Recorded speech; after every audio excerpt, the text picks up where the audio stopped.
French-Canadian friend of mine said to me, there are no more powerful lovers of Montreal than the English, because the people who stayed really, really love it. And even the people who leave, it gets in their blood. And I think it's part of the unique character that everybody talks about. For probably the last, let's say, 15 years, I've made a point of going back to Montreal for the St. Patrick's Day Parade. If I had my choice, I'd be back at least once or twice a year. There's nothing quite like being out east in the fall. I don't line up for much, but I stood in line in the cold to get into Barbie Barn more than once in my life.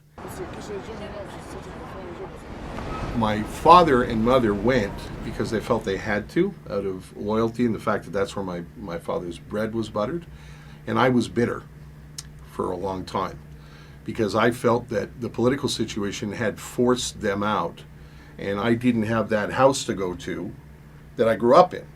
Then when I went to work for CJAD, not only was it pressure because I had followed George Balkan, who was an icon and a beloved guy, Montrealer for 30 years in one place, but I've never encountered people who were more protective of a radio station, of a media outlet. A lot of the longtime CJD listeners saw me as changing their beloved CJD, and for the longest time I couldn't figure out where all the anger and vitriol was coming from. And the more I thought about it, the more I understood it, the more I figured out this is, for a lot of people, especially elderly people in the case of CJD, the last bastion of what they remember, the last bastion of what brings them comfort. There's the Gazette and CJD and Bill Hoagland.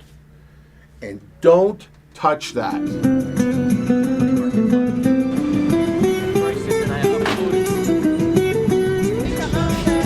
It's got a renewed vibrancy. It's like the city has just sort of gotten used to it. It's being in its own skin now or something. I see still really big potholes, and I see some crumbling infrastructure, but I see vibrance. It just seemed like a much more friendly city and more mature, I guess. I don't see that they have the same kind of need or desire to separate that previous generations did.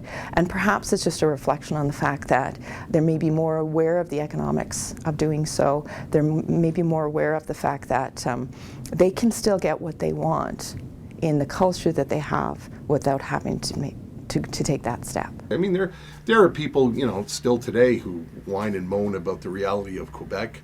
And, I always tell people, be proud of it and embrace it and, learn how to say essence, for God's sake, learn how to, at least speak the language a little bit.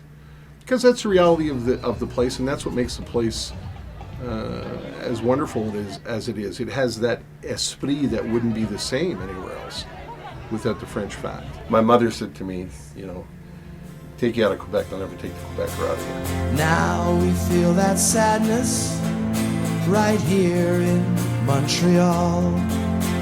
Since the referendum affected one and all, in almost every riding, the no beats out the we.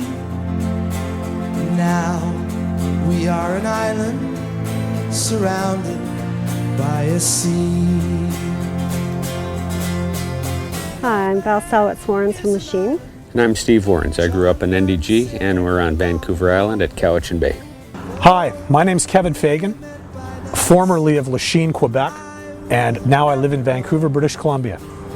I'm Carol Howes. I grew up in Lachine on 56th Avenue, and we're here in downtown Calgary. Hi, I'm Wendy Dunn. I'm from Lachine, Quebec, and I've been living out in Calgary for the past 26 years. Hi, I'm Karen Salowitz. I'm from Lachine, Quebec. After 25 years of living in Calgary, I am now back in Quebec in Elmer. Hi, I'm Terrry Di Monte. I was born in Verdun and raised on the West Island in Pierrefonds when there was nothing there back in '65. Spent some time out west and worked at a few radio stations when I came back to Montreal in '84, Showem and CJD amongst them.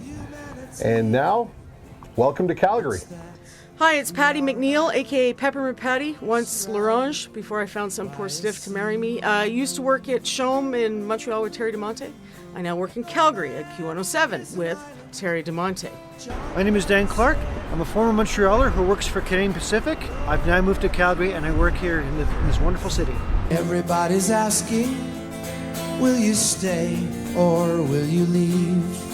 And every time we say farewell to another friend, we grieve.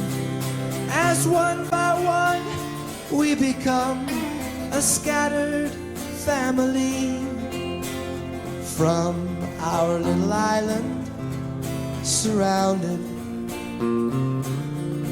by a sea.